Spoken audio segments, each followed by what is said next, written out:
Ahoi, ihr Landratten. Mein Name ist Robin. Hallo, ich grüße euch. Ich bin der Dirk. Manche kennen mich natürlich unter einem anderen Namen. Ja, ich fange jetzt einfach mal damit an, mich vorzustellen. Mein OT-Name ist Sonja. Und ja, ich habe mir sogar meinen Namen aufgeschrieben. Auf dem Drachenfest kennen mich die meisten wahrscheinlich eher als Jonathan Forges oder, wie ich meistens gerufen werde, der Einfachheit halber, der Schmied. Ihr kennt mich so eventuell so ein paar. Ich bin die mit diesem ganz großen Hut, neben diesem ganz kleinen Captain. Der ganze Name ist Chloe Lynn Savage. Dirk ist mein OT-Name, nun mache ich das Ganze IT. Das ist super, dass ich keine Brille dabei habe. Das heißt, ich kann jetzt, also dieser blöde Notizzettel bringt mir also auch gar nicht mehr so viel. Ich bin ein Genie, wieder mal. Wie kam ich denn damals aufs Drachenfest? Die Antwort ist ganz simpel. Mit meinem lieben Captain William McShorty. Treffen sich zwei Blaue, haben sie mindestens 3 bis 4 Meinungen. Man diskutiert halt gerne in unser Lager.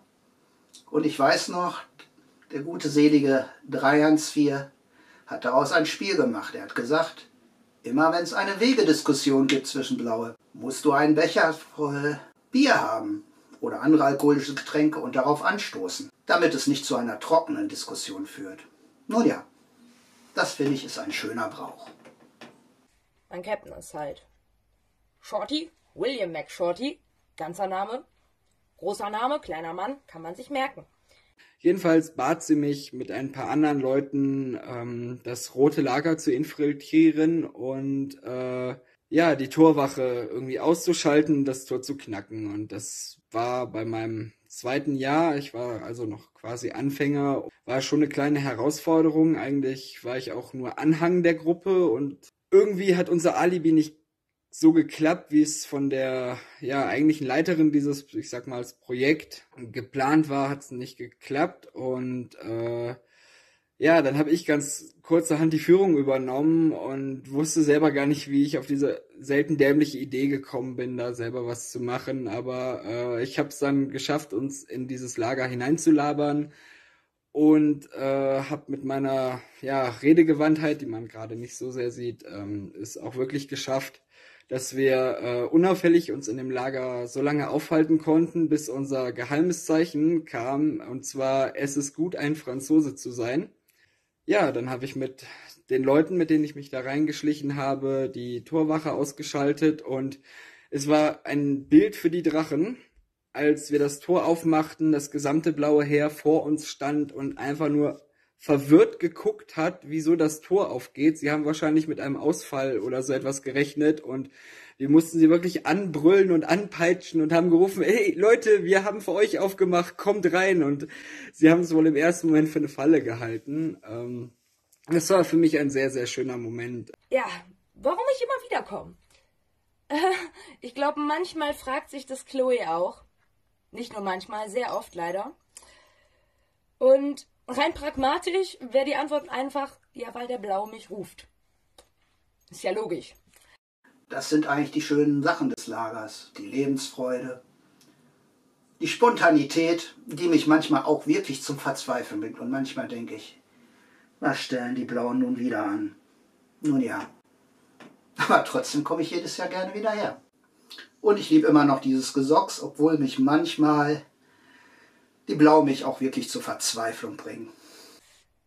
Mit 3 Worten das Lager beschreiben. Ich habe da jetzt, glaube ich, so 6 draus gemacht. Ich finde immer, Nomen brauchen Adjektive. Ja. Und es ist einfach unendliche Diskussionen, Abstimmen über Abstimmungen und Gesang. Das sind so die Worte, die ich mit dem blauen Lager verbinde. Wenn man zusammensitzt und Geschichten erzählt, dann funktioniert das ja auch eigentlich ganz anders. Jemand erzählt eine Geschichte und dadurch werden ganz viele Erinnerungen wach an Dinge, die man selber erlebt hat und man bekommt eine Idee von dem, was man erzählen möchte.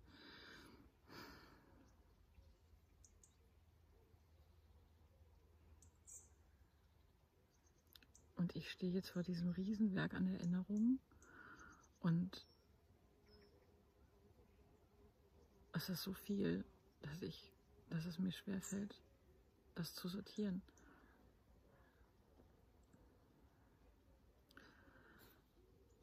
Manchmal sind es auch einfach nur kleine Bilder, wie zum Beispiel bei einer der obligatorischen Abschlussprügeleien kurz vor Aufbruch, also kurz vor der Abschlussrede des Avatars vor dem Lager und kurz vor Aufbruch zum Endritual,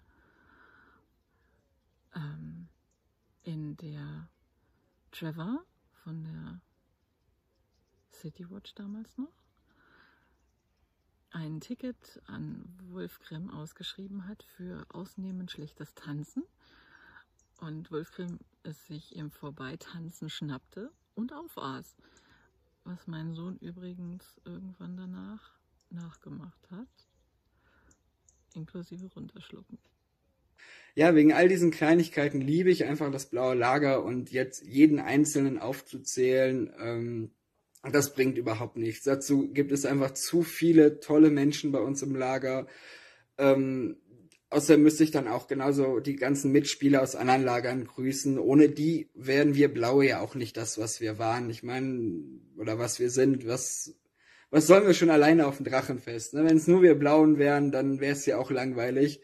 Deswegen grüße ich an der Stelle vor allen Dingen das gesamte Kupferne Lager, weil mit denen kann man einfach wunderschön spielen und es sind grandiose NSCs, sind grandiose Spieler und ja, ne, jeder, der mich IT sowie OT kennt, kann sich an der Stelle gerne gegrüßt fühlen und ich freue mich tierisch, wenn endlich mal wieder ein Drachenfest ist und wenn wir uns in aller Freundschaft gegenseitig aufs Maul hauen können.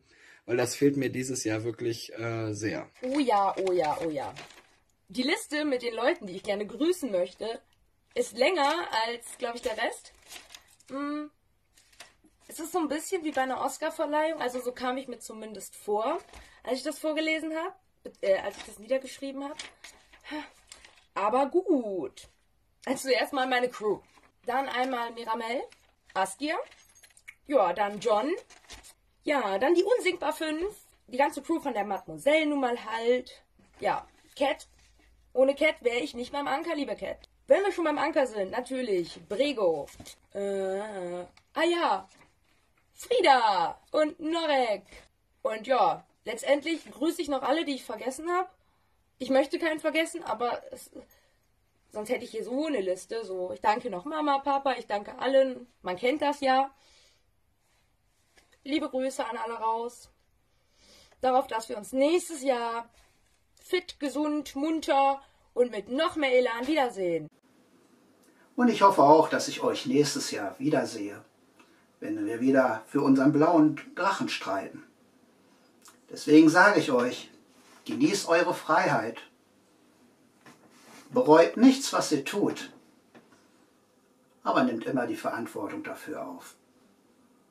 Denn nur ihr seid für euer eigenes Tun verantwortlich. In dem Sinne, auf den Blauen. So, ich würde sagen, mehr Sonnenaufgang kriegen wir nicht. Vielleicht schaffen wir es ja das nächste Mal auf dem Quast zusammen einen Sonnenaufgang anzuschauen, nachdem wir die ganze Nacht zusammengesessen und Geschichten ausgetauscht haben. Macht's gut, passt auf euch auf, esst keinen gelben Schnee, macht Krach, bleibt gesund. Bis dahin, eure Moni.